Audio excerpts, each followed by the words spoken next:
This may be the most important video that I have ever made considering where we are right now in the market. If you've purchased a property within the last 3 years and you're considering selling it in order to access some of the equity, I would encourage you to not sell the property.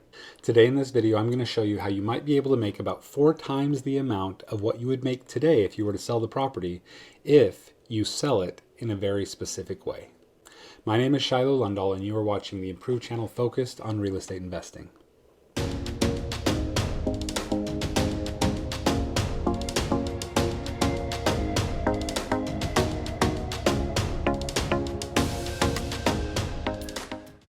So if you've been watching my channel, then you've probably seen some of my videos that I make about lease options. Well, today I'm going to talk to you about what's called a declining lease option. That's right, you have your regular lease option, you have your floating lease option, and today I'm going to talk to you about what a declining lease option is. Last week I was at a Wealth Builders Summit that was put on by Dustin Heiner and Michael Kwan, and at that summit I met 14 really awesome people. Well, one of these people, his name was Doug. Hey everybody, I am here with Doug Brunson and we are at the Wealth Builders Summit, right? Which is a retreat that we went to that was put on by Dustin Heiner and Michael Kwan. And it was awesome. We had a great time. We got to know each other. We got to know, 12 other people, and we just had a really, really good time here at the summit.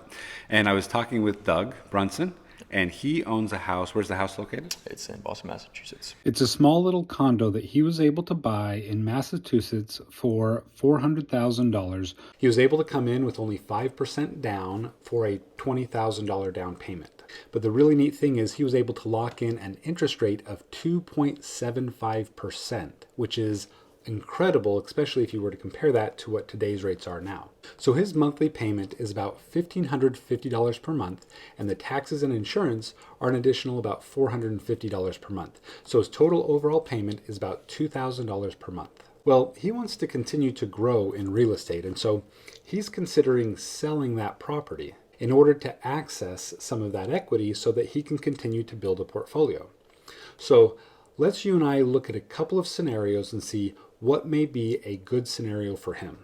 Now, the current value of that property is about $450,000, and the current loan balance is $354,000. Now, if he were to go and sell this property, he'd have to pay realtor fees and closing costs and things like that.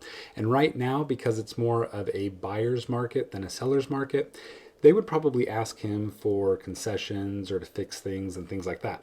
So what I'm going to say is it's probably going to cost him about 8% of the total price of the house in order to sell the property, which is around $36,000. So if he were able to get an offer at market value of $450,000 and you were to subtract the 8% in closing costs and commissions and things like that. So you were to subtract the $36,000 in closing costs, then you were to subtract the $354,000 that's left on the loan, then he'd be walking away right now with $60,000, which honestly would not be a very bad idea because when you think about it, he put in $20,000 3 years ago, and within 3 years that $20,000 became $60,000. So he was able to create a $40,000 profit. So he was able to get a 200% return in just 3 years. So if you divide that by 3, that's a 67% return per year for 3 years. That's a really good return.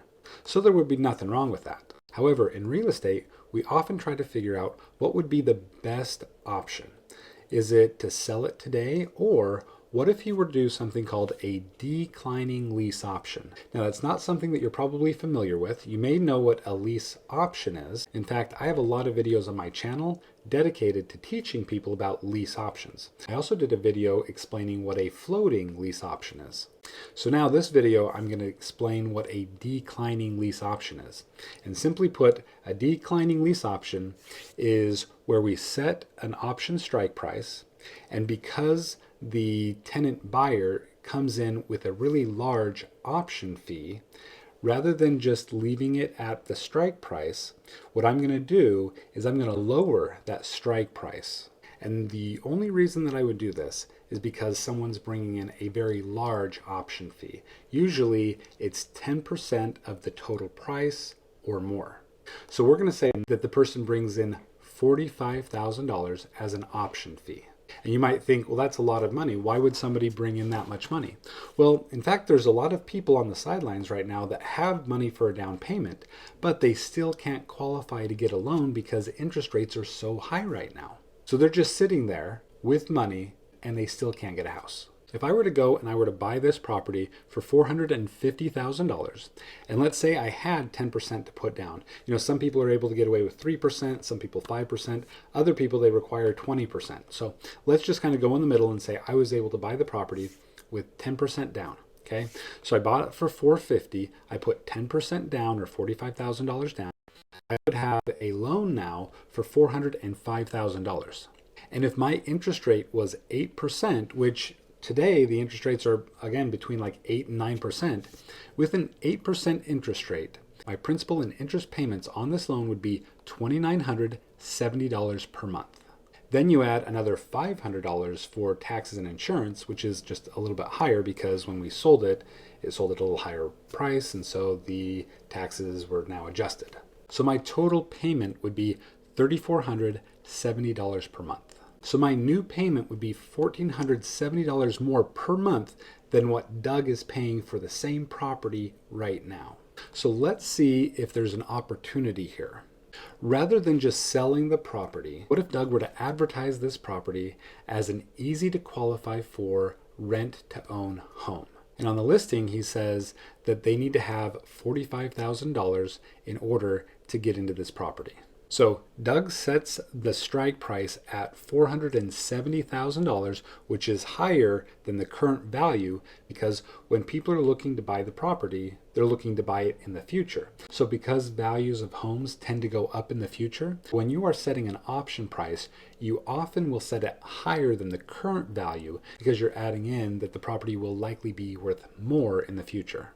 So in this scenario, let's say that the tenant buyer brings in $45,000 in order to buy the property. So you take $470 minus the $45, and the strike price is now $425,000. Now we're going to do that declining lease option. So each year after, we're actually going to lower the strike price a little bit so that the person that's going to buy the property has that motivation to give you such a big option fee at the beginning.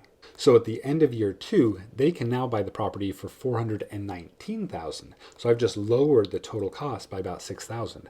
And then the following year, I do the same thing, and they can buy the property for $413,000.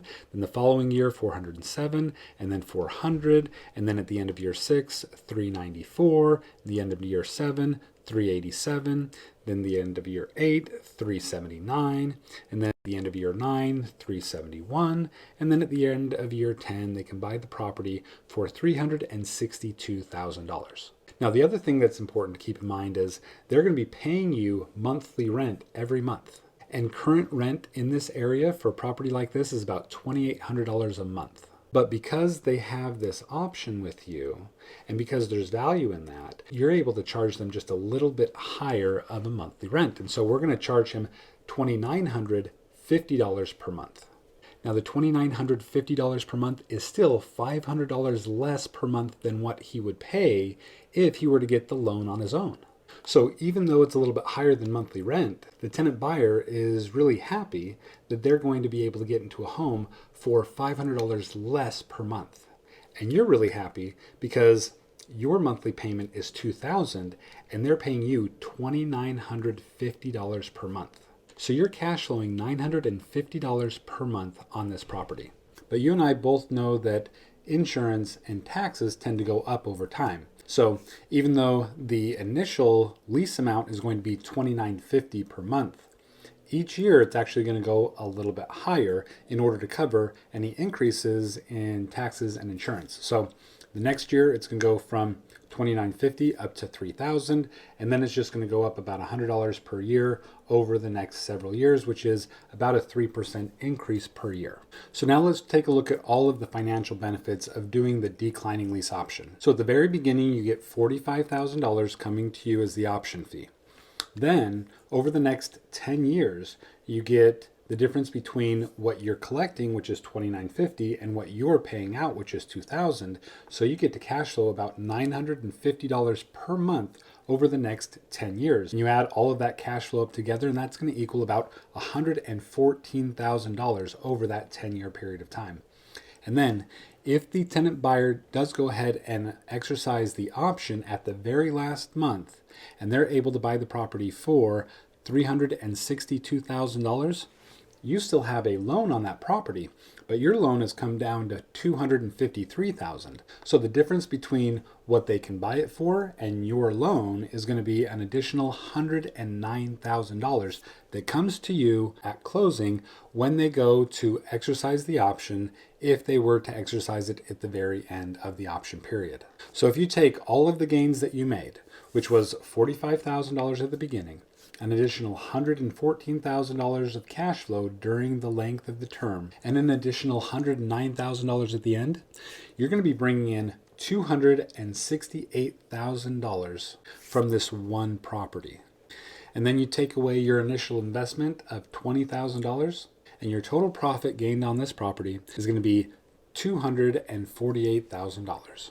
So you take your total gain of $248,000 and you divide it by $20,000, and then you divide it by 13 years because that's how long that you've owned the property, and that's going to be a 95% return per year over a 13-year period. So you can either sell the property now and get a $60,000 bump and then go ahead and take that to build your portfolio, or I would really encourage you to consider doing the declining lease option, where you get the majority of that. You get $45,000 now, and then you cash flow over 10 years, and then at the very end you get another big bump. So hopefully this video was helpful for you. If you have purchased the property within the last few years and you're considering selling it, I would highly encourage you to consider doing the declining lease option instead. So thanks for watching this video. If you have any questions about lease options, go ahead and subscribe to my channel. I talk a lot about lease options, or you can go ahead and put a question in the notes below and I'll take a look at it and I'll try to answer the question, or it may be the inspiration for my next video. So thanks again for watching. I hope that you have a fantastic day and good luck investing in real estate.